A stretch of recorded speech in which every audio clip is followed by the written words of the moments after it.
Thank you for bringing me to Nashville to talk about a topic that consistently manages to intrigue, fascinate, and infuriate me, sometimes all on the same day. My new book on the politics of faith in America came out around Labor Day, and since its release, the Democratic Party has recaptured both houses of Congress.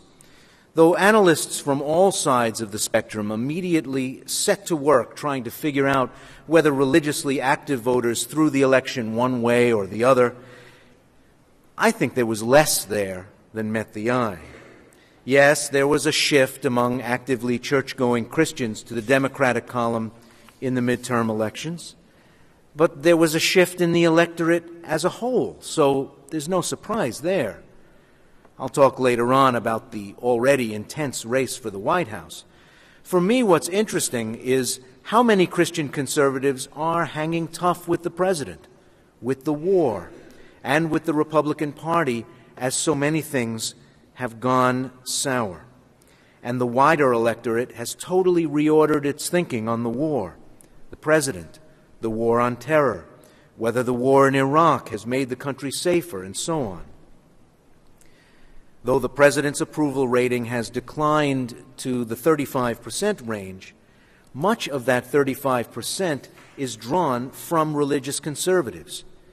There's an intriguing and maybe admirable stubbornness there, which may grow from the same impulses that have so many Christian conservatives seeing themselves as countercultural, swimming against the tide, hanging tough in the face of a hostile American majority, even as more and more Americans describe themselves as Republican, as conservative, as born again, and so on.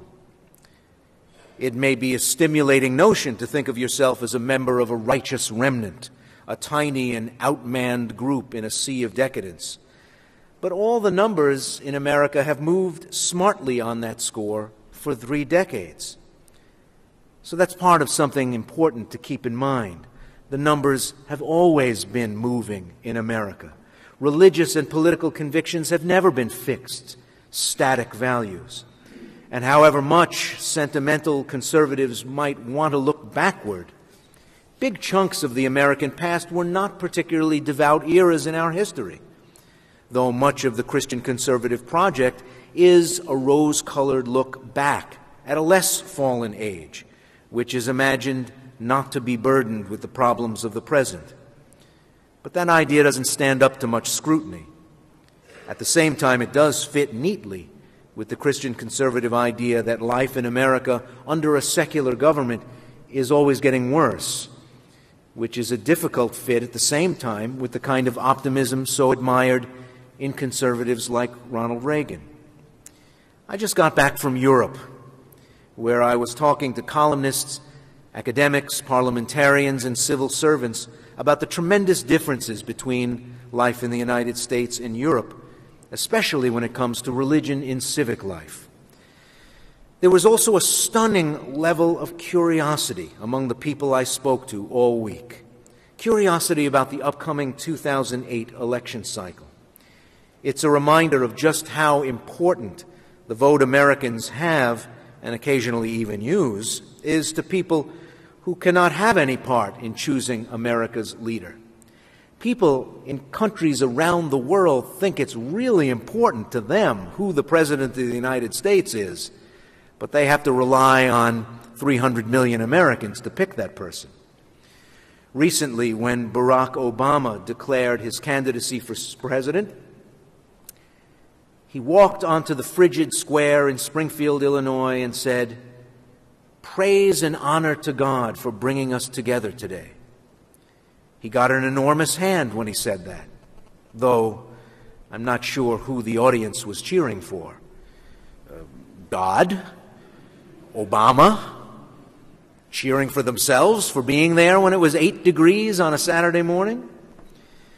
Later in his declaration speech, Obama told of his time as a community organizer in Chicago and said that when a child turns to violence, I came to realize that there's a hole in that boy's heart no government could ever fill.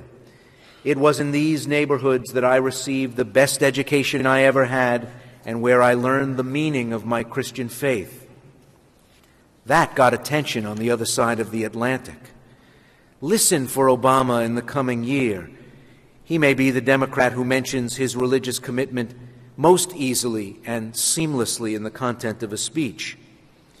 In Newsweek a few weeks ago, there was an interview with young Hillary Rodham Clinton's youth pastor, who talked about her lifelong commitment to the mission of the Methodist Church. I'm sure it was a total coincidence that it was in Newsweek right around that time. The religious scene in the Republican field is, to say the least, complicated.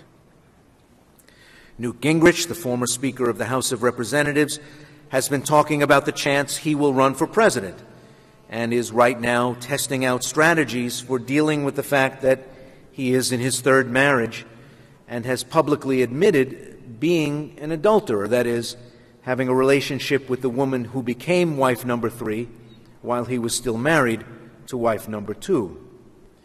Is this a deal breaker with those religious elements of the Republican primary vote?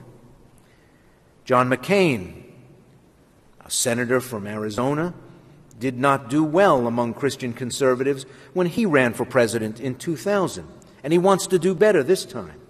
But he must now make a different kind of appeal to win those voters from the one he's used to build a successful political career.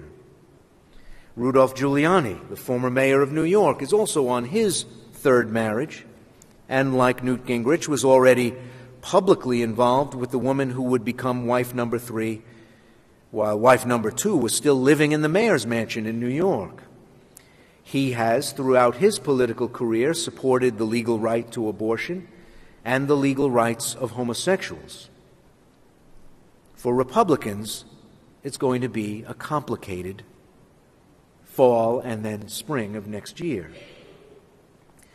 Christian conservative movement leaders are faced with bleak choices between that thrice-married, pro-choice, pro-gay rights, pro-gun control New Yorker, a Mormon from Massachusetts who used to be pro-gay rights and pro-choice but isn't anymore, a secular politician from Arizona who's right on their issues but has never been a movement guy, a Baptist preacher and governor of Arkansas, and a conservative Catholic from Kansas who's always been good on their issues, but has yet to demonstrate that he can attract the kind of national following needed to win the nomination.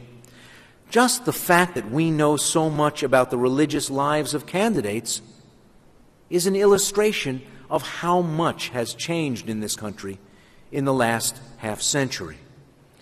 When I was young, and I'm assuming that the way many boomers grew up is not all that different from the way I did, it was thought that those two topics, religion and politics, were the two that would divide people who otherwise thought of themselves as together, as neighbors, as friends, as extended family. And it wasn't considered polite to mess with that presumed unity by bringing up things that might drive us apart. But we think of courtesy in slightly different ways 40 years later, and we think our relationships can stand up to disagreements about these two important parts of our common lives. But those terrible fraternal twins, religion and politics, have gone from being the social unmentionables to something we talk about at the drop of a hat, something we feel no restraint about discussing with intimate friends and complete strangers.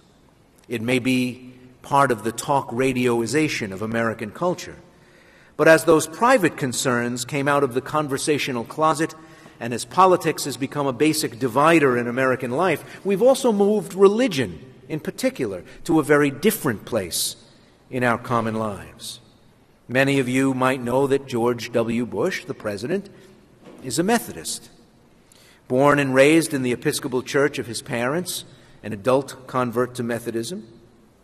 But to what church did Dwight Eisenhower belong? Here he is, a five-star general, one of the architects of the Allied victory in Europe, twice elected President of the United States. Did it come up in daily conversation or stories in the newspaper which church claimed one of the most prominent Americans of the 20th century? Now, it happens that Ike had a very interesting religious history. His parents were members of a branch of the Mennonite Church, the River Brethren. Ike's parents became members of the precursor organization to the Jehovah's Witnesses, the Russellites, or Bible students, when the future president was just a boy. His father then left that church when the prophecies of the end of the world coming in 1914 or 1915 didn't come true. But his mother remained a member of the Jehovah's Witnesses throughout her life. Eisenhower became a Presbyterian in 1952. Now, anyone raised a Jehovah's Witness knows their scriptures pretty well, and it's known that in later life Eisenhower and his brothers rejected many of the teachings of the church, and Ike never mentioned that he was raised a Jehovah's Witness. A prominent advisor told Eisenhower in 1951 that every presidential candidate needs two things: a political party and a church. And at that point, Dwight Eisenhower had neither. As we know, he became a Republican. He only joined the Presbyterian Church shortly before he became president. He was only baptized at National Presbyterian Church, not far from where I live in Washington, after he became President of the United States. Now, you've got to wonder whether a man of such an interesting religious background and no denominational affiliation through much of his adult life could be elected president at all in the frame of mind the country's in now. You have to wonder how and how often it would come up that a candidate for president of the United States, apart from Job Lieberman, hadn't been baptized. I mean, could you hear it at a news conference? You know, I've been meaning to, and golly, one of the first things I do after I get sworn in, I'm going to make one Sunday to get baptized. I really am. The former governor of Massachusetts may find out in 2008 whether there is a de facto religious test for public office when he checks out the ceiling for Mormons in America's public life. Interestingly, recent poll numbers show more secular Americans would be more willing to vote for a Mormon candidate for high office than those regularly church-attending Christians who self-identify as conservatives.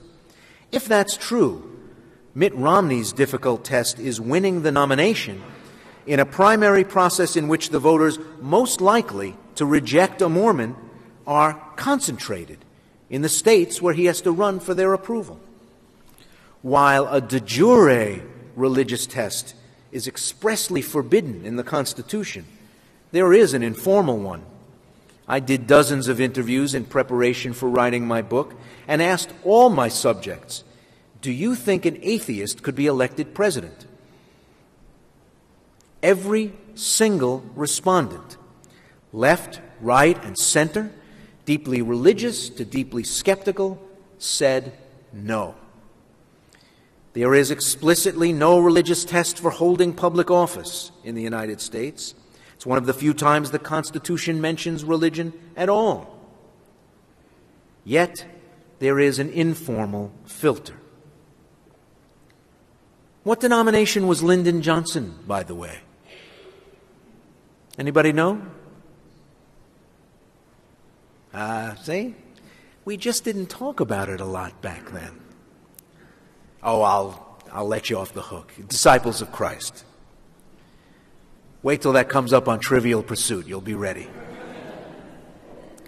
But was that president's religious faith much of a concern for a country in the middle of a war and a social revolution at home over civil rights? It is frequently declared in the current debates over religion in public life, the separation of church and state, the use of publicly owned land and buildings for religious purposes, that America was founded as a Christian nation. The people who say it in speeches or write it in essays often use that phrase in the full and serene confidence that the listener or reader already knows what that might be. Well, what is a Christian nation? And if you've got that part settled, is the United States on the list? If the majority of Americans really wanted to aspire to the lofty boast of this being a Christian nation, what obligations, if any, would they have to undertake? Author and Christian layman Bill McKibben notes that the vast majority of Americans believe the adage, "God helps those who help themselves," comes from the Bible. Its actual author was none other than that crusty old skeptic, Benjamin Franklin. Now, maybe you've heard that saying your whole life without really thinking too much about where it comes from. But I think the distinction is crucial. God helps those who help themselves is a very American notion, and one that flies directly in the face of almost everything that Jesus taught. Would being a Christian nation mean finding a way to stop being the wealthy, industrialized nation with the highest rates of murder and violent crime? Would being a Christian nation mean finding a way to climb off the bottom of the league chart of wealthy nations in government giving to the world's poor as a percentage of GDP, not in gross dollar terms? Both the very secular and the very religious make a key error in looking back at American history.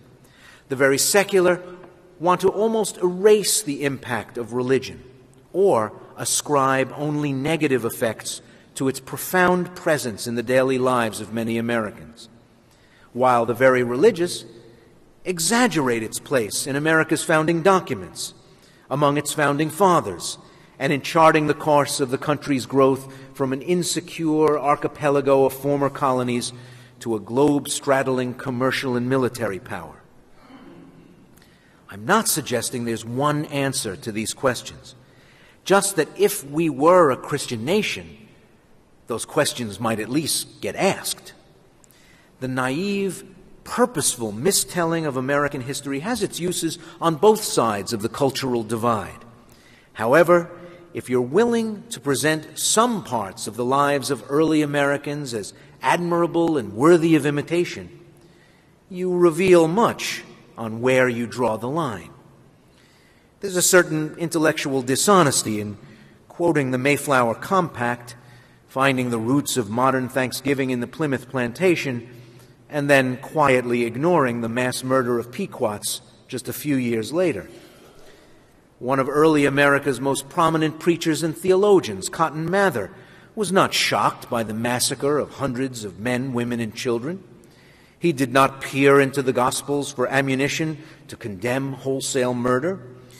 Instead, he noted with some satisfaction that on that day, 600 Indian souls had, quote, been sent down into hell, where they belonged.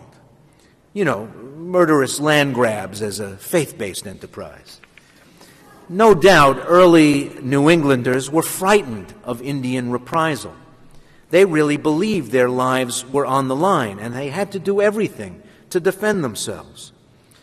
But these early American Christians also exhibited an all-too-human failing, a failing exhibited by societies of every religion, in every age, in every corner of the world.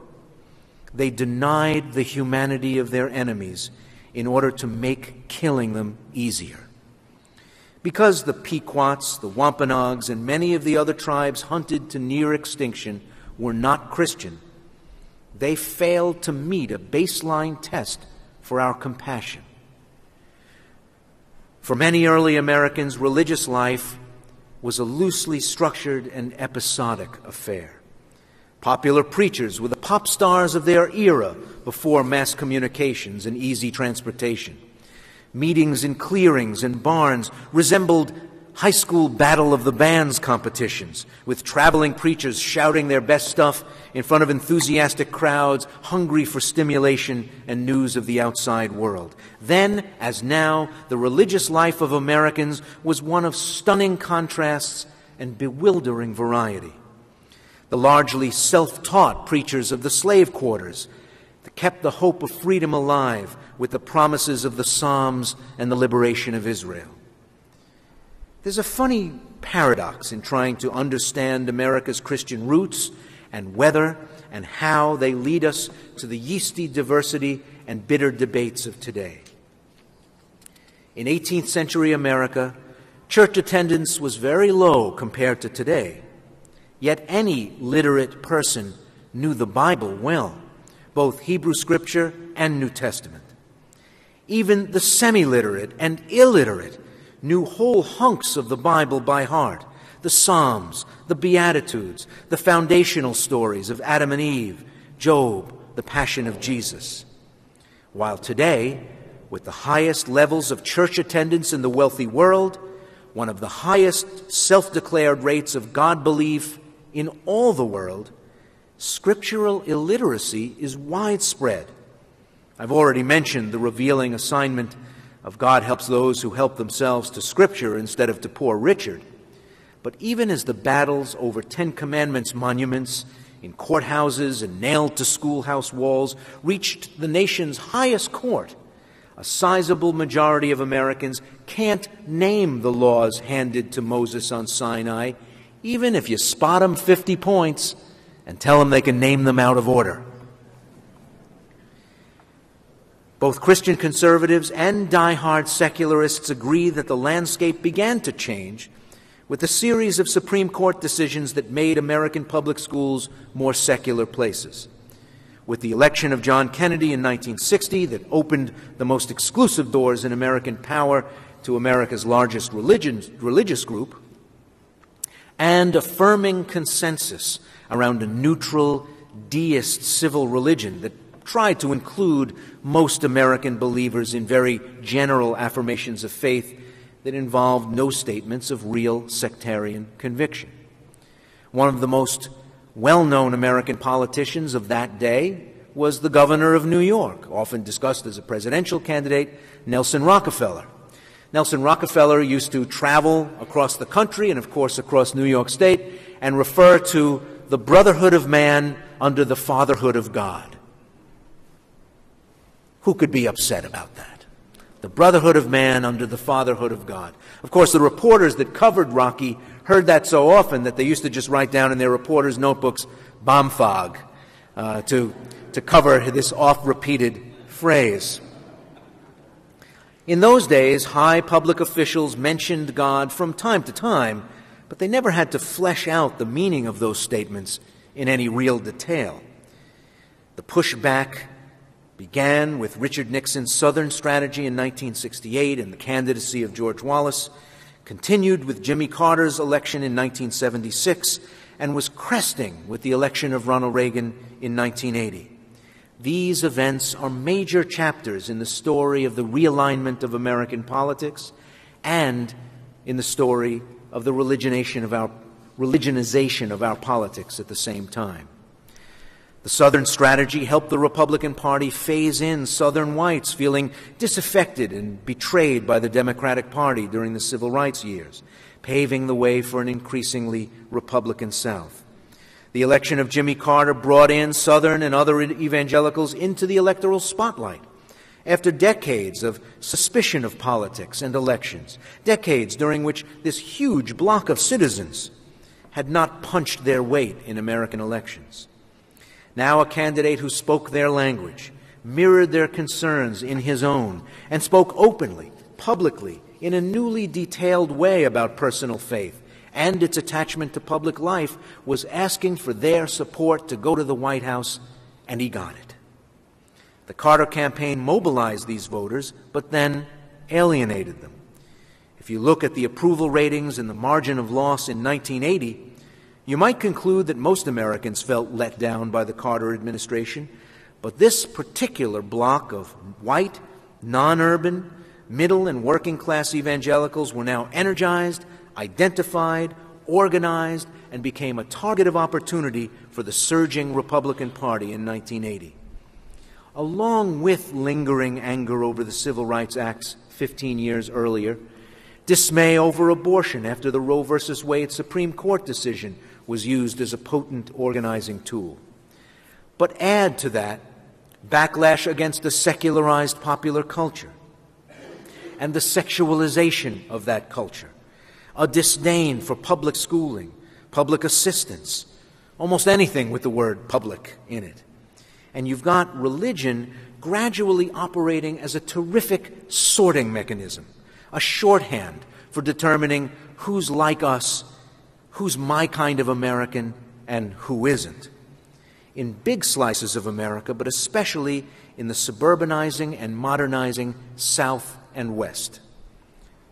I mourn the day when smart political operatives figured out that religion could be used in this way, not because I don't think a religious faith can bring a person to convictions about how the world ought to be, not because I believe that religion has no place in shaping common wisdom, creating common cause, and having us carry those values to the voting booth. Nothing could be further from the truth. But to tell the story of how this country became the most powerful country in history can't be told without the story of American religious conviction, religious inventiveness, new ways of being both Christian and American. But just as that is true, you can't tell the story of America without a secular storyline as well. Of Tom Paine and Tom Jefferson, of Ralph Waldo Emerson, Susan B. Anthony, and Mark Twain, who cherished this country's watershed decision to separate its religion from its electoral politics, its religious treasuries from the public purse, and stepped back from giving Christianity the overwhelming majority religion from the very first days of this country some special or exalted legal status, as it has right through to today in many Western democracies, where, incidentally, the churches are empty. Those two meta-narratives, the religious and the secular, entwined through 200 years of history, from the salons of Boston and Philadelphia to the tent meetings of early Ohio, Kentucky, and Illinois, from Joseph Smith's Palmyra, New York, to Fray Junipero Serra's California missions, to Thorstein Veblen's lecture halls, to Thoreau's cabin at Walden, from Jane Addams' Hull House to Dorothy Day's soup kitchens and manual training classrooms. America's tremendous inventiveness, drive, fruitful conflict, its unshielded, noisy muffler throwing off sparks to light 200 years of tinder, is an inheritance that we owe to believers of every stripe, and skeptics, freethinkers, and atheists of every stripe. But a winner-take-all mentality has soaked into American religion, a mentality that it may have picked up like a bad cold from hanging around politicians so much. One strain of American Christianity has melded itself to the state and created a kind of Christian Americanism, which conflates belief in Jesus with the belief in the unassailable rightness and goodness in world affairs, with the idea of America as a chosen nation, with a mission in the world that is godly, which carries embedded in it the notion that non-Christian or secular nations are somehow less valuable, less good, less noble than our own. It's a far cry from the Baptist disdain for both government and politics that held them both to be flawed creations of men, prone to compromise, corner-cutting, and temptation. Today, even leaders on the inside, who are welcomed into the highest councils of government, aren't sure they're making a bargain with the powerful and the partisan that they're going to be so glad to keep. Some have wondered to me whether they're still able to speak prophetic truth to the powerful after they've allowed their churches to become part of the voter identification and get out the vote efforts of one particular political party. Now, let me be very, very clear about something. Do not think for a second that I'm taking sides in the partisan debates of the day, that I think one party is right and the other one is wrong, that one party has reliably good answers while the others are reliably poor. There are no white hats and black hats in my story, as much as an exposition of how flawed religion is as a policy-making tool, and how it leads us to places we probably don't expect. The very notion of what a government is has been under assault in the last 30 years. It's no longer a shared creation, something we own and operate together and for each other. Instead, it's something that gets seized, in the view of some activists, by a confessional majority to be run according to the wishes of that majority to benefit the benighted minorities, bringing them benefits whether they want them or not. In this elbows-out, rough game of seizing the government for righteous reasons, the majority first presents itself as a persecuted minority, deprived of the basic rights of citizenship by an abusive and hostile elite. Every initiative that doesn't square with their specific desires is called anti-Christian, anti-people of faith, and that term can be used with a very broad brush indeed, as we saw in a series of Justice Sunday programs organized by Republican elected officials and large evangelical organizations to rouse the base. Since the judicial nominees opposed by many senators for a variety of reasons were also Christian conservatives, the two attributes were neatly elided to become one unified single accusation, that members of the Judiciary Committee oppose these judicial nominees because they are people of faith. That was the headline of urgent news releases sent to evangelical churches across the country, that the Democratic members of the Senate Judiciary Committee would not grant a hearing or an up-and-down vote to judicial nominees because they were members of conservative Christian denominations or because they were Roman Catholic. So suddenly the fight was removed from politics, where people disagree with each other for political reasons, and moved into churches. The fight over the Ten Commandments in the top courthouse in Alabama, the fight in a rural Delaware county over the use of Christian prayers in public schools, all stem from the surging political self-confidence of a once dormant political force in this country, flexing its muscle and challenging the civic religious consensus of those post-war decades. Must a public school serve the particular religious tastes of a majority of parents? After all, they are a majority, and a majority of the taxpayers who pay to keep and maintain and operate those schools. Why shouldn't their voice be heard? Well, suddenly we're having debates again in the early 20th century that we haven't had for 50 and 60 years. Should a kid who's a member of a minority religion just suck it up and understand that he or she lives in a majority Christian country? Or should the idea of a public school include the notion that while your house and your church are realms set apart, ideological free fire zone to believe what you wish and preach what you wish, the things we operate in common, our courts, our schools, our legislatures, are, down to their very DNA, conceived with a different idea about who and what the public is in 21st century America. The battles over these questions have become so heated and so angry and so personal that common sense, that reasonable person standard applied in so many court cases, can no longer be relied upon to prevail.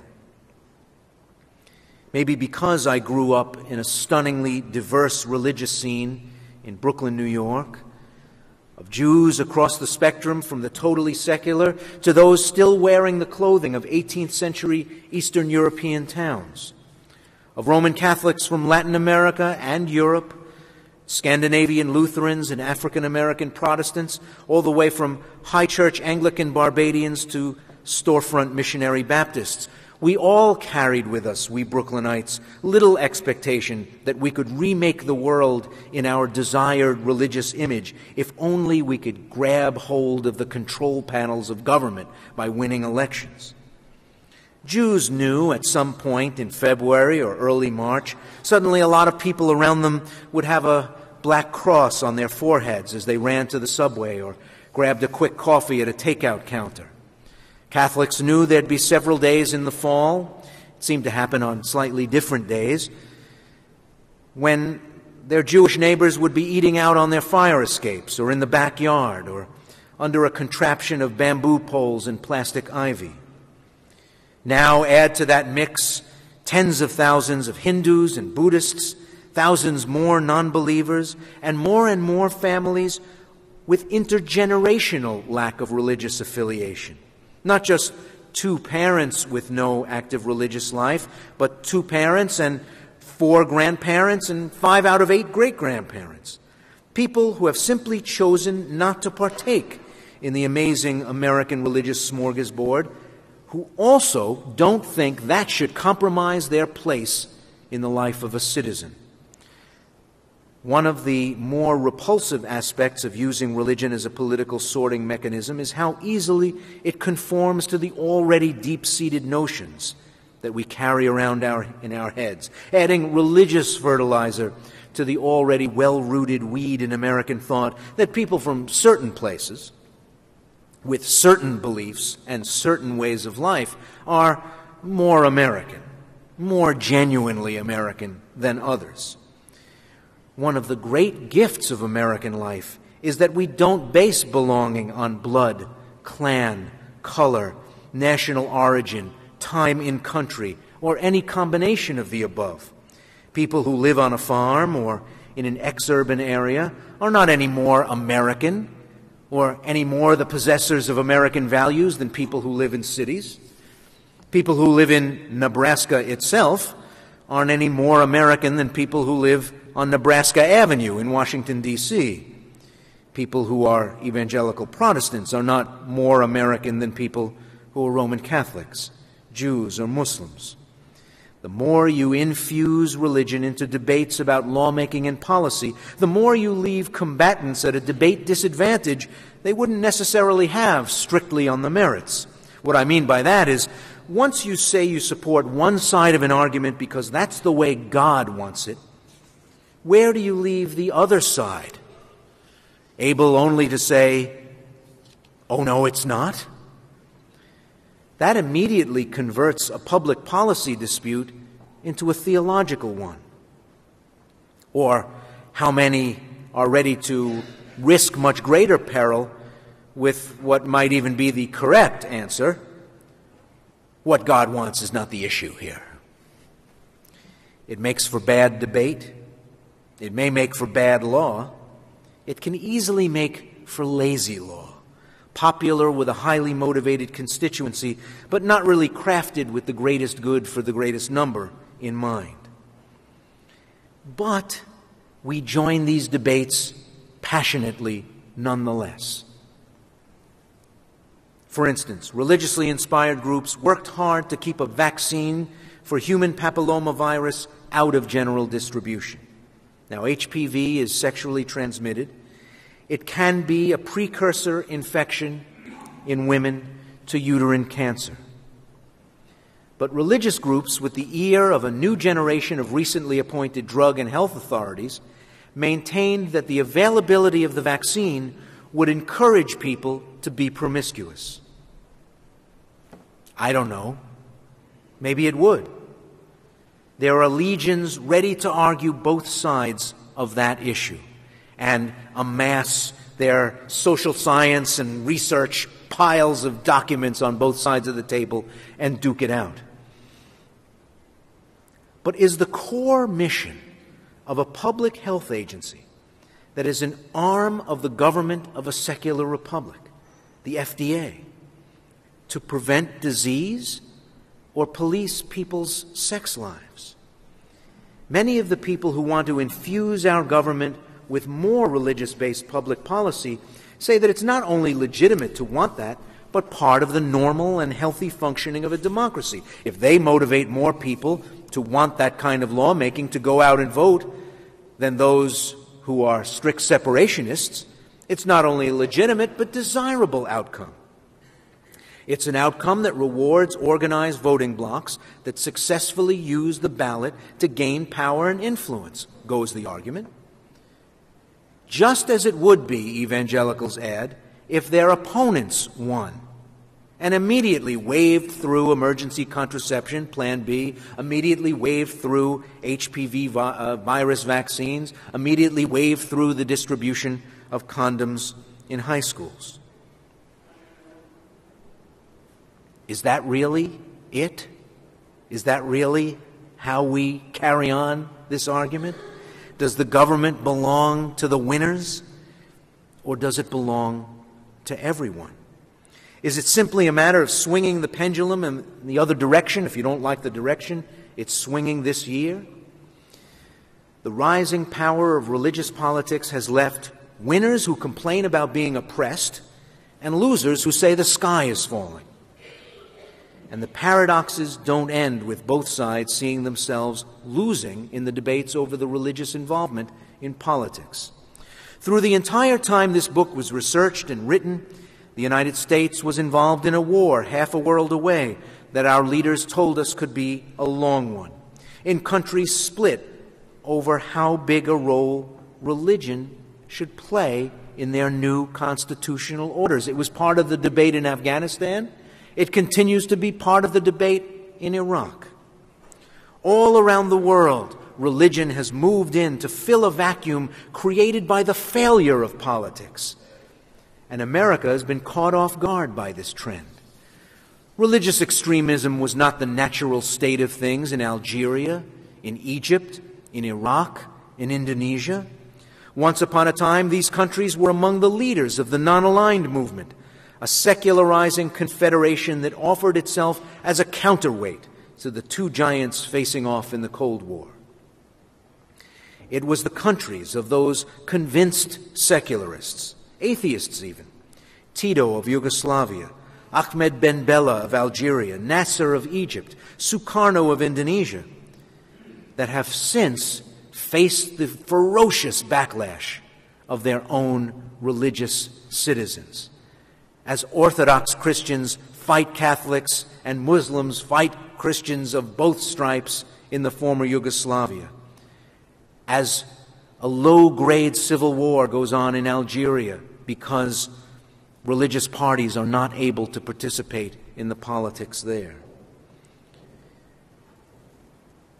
In Indonesia, the world's largest Muslim nation, Al-Qaeda allies are eating away at the traditional relaxed brand of Islam, taking advantage of the festering resentments suppressed by decades of authoritarian leadership that did not allow religious freedom and did not allow the voice of faith to be heard in the political debates of the nation. The United States has never needed political Christianity because it guaranteed religious freedom, had no established church, and was fortunate enough to have self-repairing, operational political institutions. This allowed most people, most of the time, to live without fear of the state. Most Americans could live their lives in some confidence that no matter how personally powerless they may be in absolute terms, there would be no knock on the door in the middle of the night. Religion became a beacon for the oppressed. Israel's liberation from Egypt comforted the black church before emancipation, and that story also provided inspiration and comfort for the next century to undergird the struggle for civil rights. Religious faith has sustained Americans in struggle and distress, in loss and victory, spurring them to sacrifice and to care for their fellow human being on the one hand, and sometimes blinding them to great and enduring sin on the other. To borrow a page from Abraham Lincoln, both workers and mill and mine owners who had them beaten and shot prayed to the same God. And as Lincoln said, it was unlikely both sets of prayers were answered. Both Mexican Catholics and the American Protestants who ordered and coordinated the invasion of their country on false pretenses prayed to the same God. Bull Connor and Medgar Evers prayed to the same God. A loudly proclaimed faith, it turns out, is no guarantee of righteousness. As surely as having no faith at all is no guarantee that your cause or your belief is wrong. I would hope American religion would make the religious in this country better people, and that better people would make for better neighborhoods, counties, states, and a better country. And that the people who simply want to follow the golden rule without following an unseen deity or a charismatic preacher would be confidently expected to make the places they live better as well. When we come together to run the places we live, would we be best served by running things according to religious teaching, or from the idea that the government that does the best it can, achieves the best outcomes for the greatest number of people, is the best government? Many of the religious-secular divides around local and state government have to do with messages being sent, with symbolism and hidden meanings, rather than with effectively completing the task at hand. When emergency contraception became a hard-fought skirmish, a proxy war in the abortion battle, what were we accomplishing? Will a woman who cannot get emergency contraception and instead has an abortion be furthering some kind of goal? Will a woman whose birth control fails and cannot easily get emergency contraception and instead bears a child she does not want increase the amount of goodness in the world?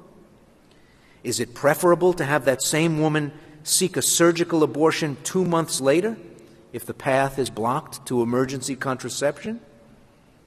If you don't approve of emergency contraception for religious values, for religious reasons, do you live out that value by refusing to use it yourself, or by joining the battle to make sure that no one can use it? This is where the rubber meets the roads in our debates today. The women who take Plan B are not pregnant. Some may become pregnant, but they aren't pregnant, and they don't want to be pregnant. As in so many of the debates that currently center on hot social questions like this one, it's at its core a question of whether your religious convictions guide your behavior, guide your life, and influence the lives of others around yours, or if you understand that your duty as a citizen is to make it impossible for those who don't share your faith to make different decisions, because what's right is right no matter what the context. And you wouldn't allow other crimes to go on just because you believe they're a crime and others don't. That's sort of a thumbnail distillation, the essentials of a lot of our debates today. It's the centerpiece of church-state separation battles, public funding for religious entities questions, personal moral questions with governmental and regulatory implications, medical ethics questions that involve the state. For instance, as we saw most notably in the terrible death of Terry Schiavo, end-of-life decisions. They involve deep convictions on the parts of all the combatants. And so far, the way we've used religion to settle them has been both messy and ineffective. Public policy needs to be testable, to be challengeable, to be open to revisiting. Law made with the Bible as a handbook promises to be none of these things, since part of the appeal that religion brings to life is that it speaks to values that are unchanging, unlikely to sway with the wind or change with the next election. A public official may be made to prove that an idea works, but he or she could never prove that a measure is desirable because it conforms with God's law, or even that God exists in the first place. What we want from government and what we want from religion are two different things, and they are, it would seem to me, very different ways of seeing the world and being in the world. I will not support a government that asks me to believe in its effectiveness even when I can't see it. But I revere a master who says that those who believe without seeing are especially blessed. And I managed to do it without my head blowing up on my shoulders. And I think you can too. Thanks a lot for having me with you.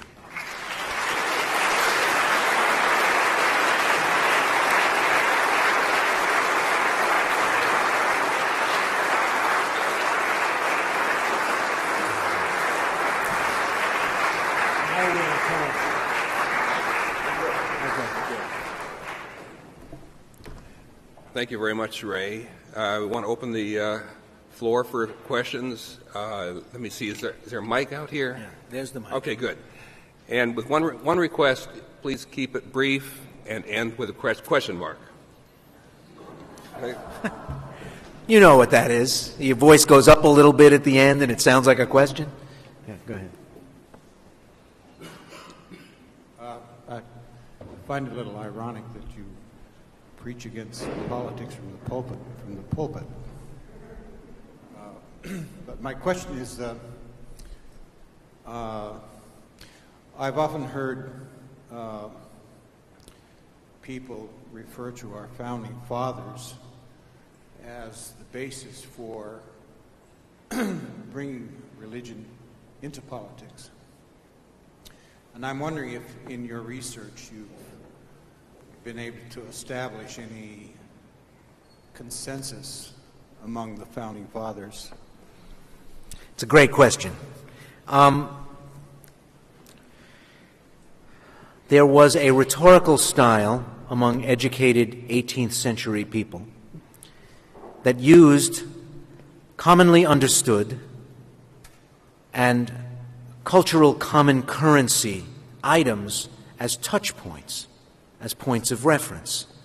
So even some of the least religious among the founders and theorists of the New Republic used religious allusions and religious imageries in their written and spoken work. This is often mistaken for personal religious conviction. Having said that, my mailbox filled up after my book tour with really some incredibly angry letters. People who were, I mean, you could almost see the spittle on the pages as they were writing, who insisted both, A, that the Founding Fathers were all atheists, and how dare you hint that there was religious influence in their thinking when it came to creating a just state, and B, the Founding Fathers were all Christians, and how dare you imply any of them were atheists. Basically, people embrace the model that they like better. But the historical record would indicate that there was a mix of 18th century sons of the Enlightenment, deists, people who believed in the watchmaker model of God, who created the world and then walked away to let it tick-tock away, and a personal God who was involved in the daily lives of human beings. Even Ben Franklin, the head of the American Philosophical Association and known to be a skeptic, someone who in writing doubted the divinity of Jesus, also wrote of the deliberations and said in the councils of the drafting of the Constitution, questioned how a God who knows when a sparrow falls from a tree could not be taking an interested hand in their deliberations at such an important moment.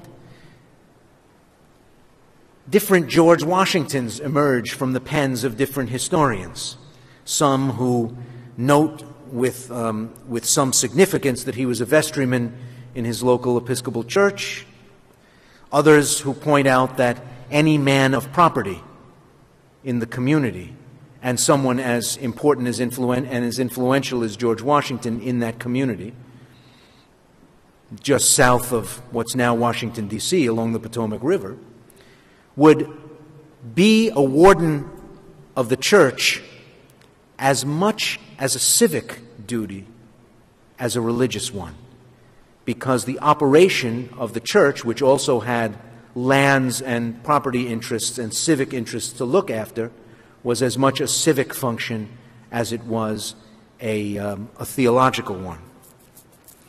So it's still very much contested terrain, but I think it's fair to say that there were Orthodox believers, fairly conventional and serious believers in the various denominations represented in the Continental Congress, people who were sons of the Enlightenment, deists, atheists, and people who just weren't saying. And they all helped make the handbook for the longest continuing operating political order in the world a reality. So why can't we all just relax and spread the credit around a little bit? Thank you, Roy. By the way, I really enjoy everything you do on PTS and public television. It's a great team you've got there, and Jim Lair someday is going to step down. I'm sure we'd like to see you help take over the responsibility. But just a question that I've had over the last 10, 15 years. I'm 74 years old now, by the way, so I've got a little history behind me. I know what it was like back in the 50s. I know what it was like in World War II. But my question nowadays, and it's been bothering me now for at least the last 10, 15 years, do we want a free society? And if we do, I wish some people would stop telling me how I need to pray to God or what I need to do. I think I'm a pretty good Christian. I don't need their advice. And if you've got something that would help me understand what's bothering me so much, I'd love to hear from you. Thank you. Well,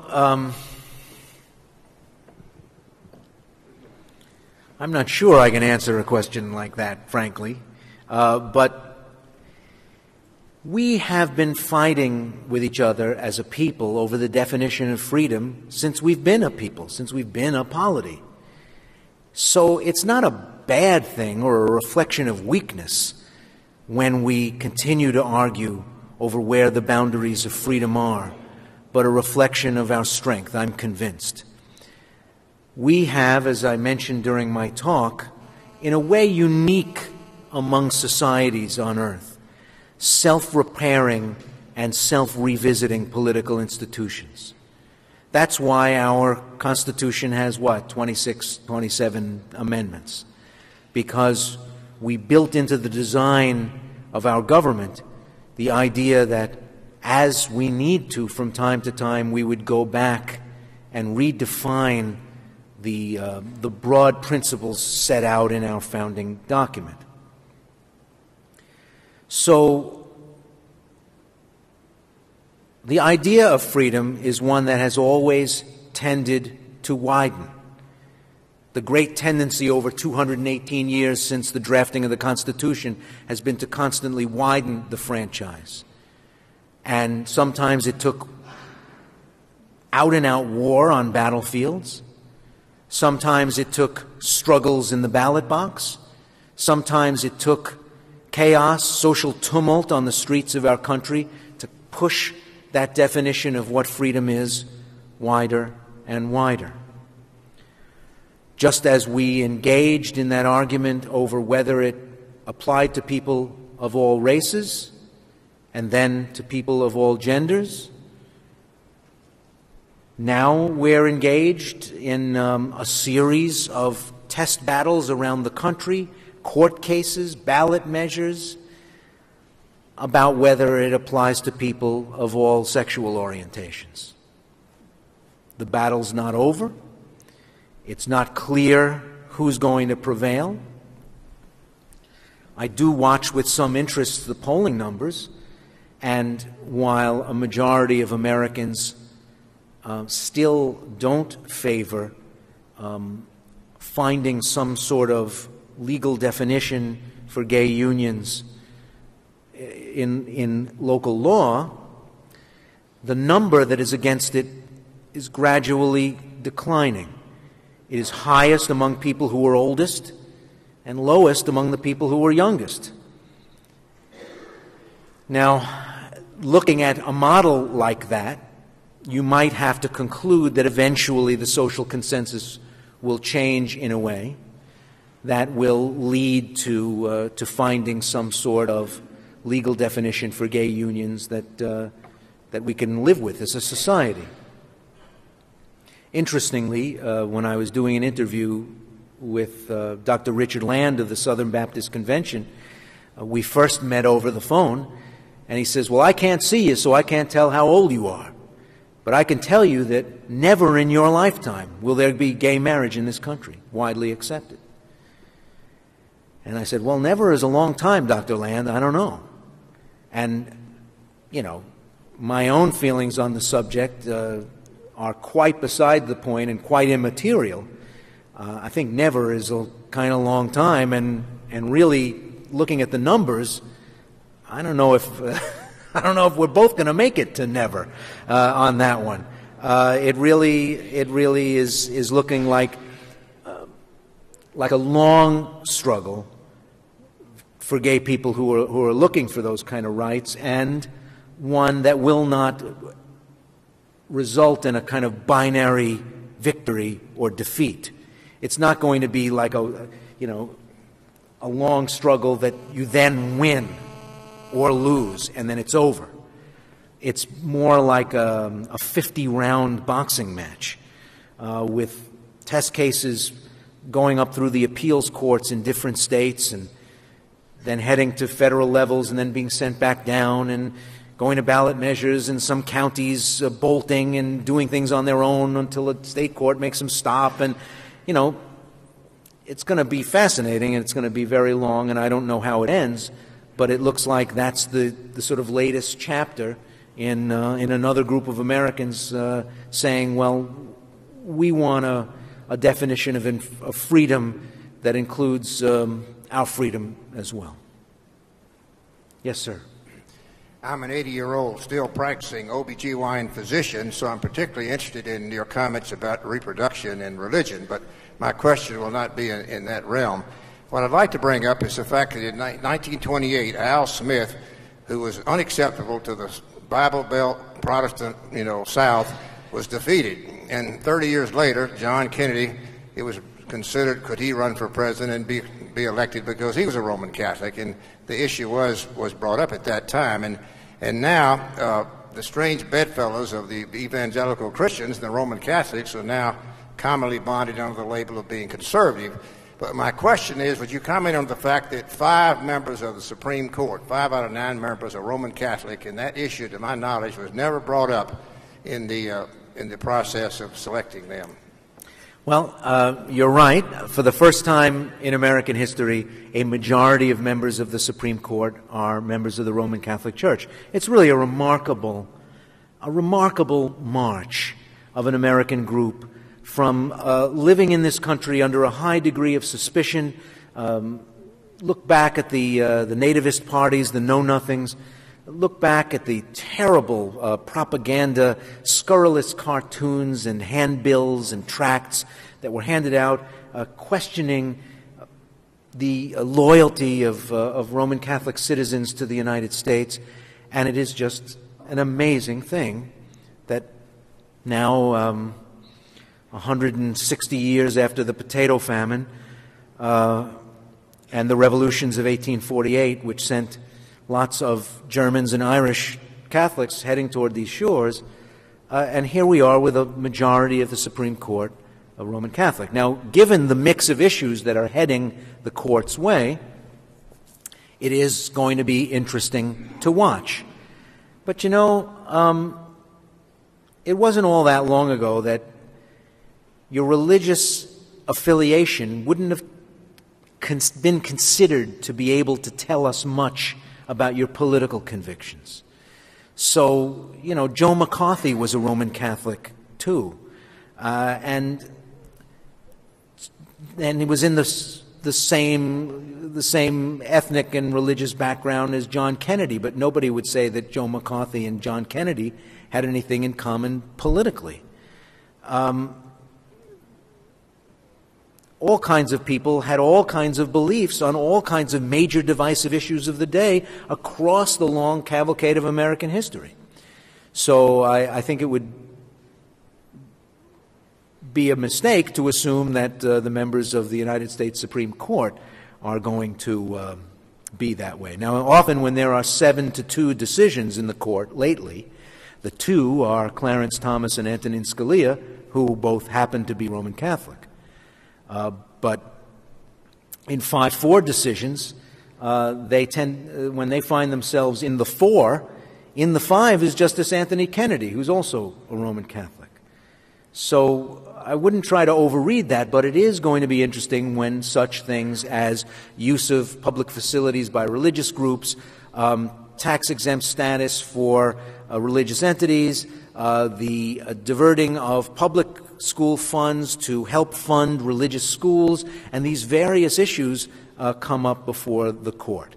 The last 2 confirmed members of the Supreme Court, Chief Justice John Roberts and Associate Justice Samuel Alito, are both Roman Catholics, and try to, I think, in an admirable way, give a fairly non-sectarian view of what the Constitution requires of Supreme Court justices. So I'm not. This doesn't worry me at all. I think it's an interesting historical development, but stay tuned. It's going to be really exciting. I mean, right-to-life cases are coming up, contraception cases, cases involving equal employment laws and religious-based charities and religious-based social service agencies and their ability to hire and fire whom they choose based on sectarian considerations. So there are a lot of questions that certainly involve the Roman Catholic Church that will be coming before a now Catholic majority court. It's going to be an interesting time. Yes, ma'am. I've appreciated PBS' attention to Madeleine Albright's book, The Mighty and the Almighty, to John Danforth's approach, and I've wondered if the three of you have ever served on a panel, and does the reading of those three books complement some key issues? Well, when Secretary Albright's book came out, she suggested that she and I go on book tour together, but since we have two different publishers, nothing ever came of it. When I made a book appearance in Bethesda, Maryland, John Danforth came, and it was quite a, I looked up from my text, and there he is, the guy who wrote the same book that came out the same month. So it was good to see him there. And to show you what a mensch John Danforth is, while he was writing his book, I called him up for an interview for my book because he had just written that op-ed piece in the New York Times criticizing the Republican Party for its new religious direction. And instead of saying, hey, Ray, I'd love to talk to you, but I'm writing a book on the same subject right now, and so I'd rather not, which was totally within his right to do so. Being a decent guy, he never said a thing. He just scheduled the interview, and we talked for an hour, and I quote him in the book, and then, lo and behold, out comes his book on many of the same topics. But his, of course, is written from a very specific partisan point of view and written from a very specific religious point of view, since he's an ordained person. So our books are similar, but not exactly the same. Though, coincidentally, John Danforth, Madeleine Albright, and I are all Episcopalians. Make of that what you wish.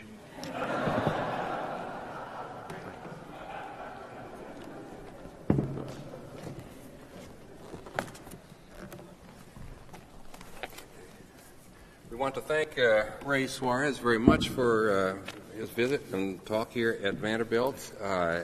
Before we break, I want to call your attention to two other featured lectures sponsored by the Center for the Study of Religion and Culture. Coming up on April 11th at 6 o'clock here in the chapel, Reverend James Lawson will be addressing the topic, Moving Ourselves from Unknown Peril to Noble Vision.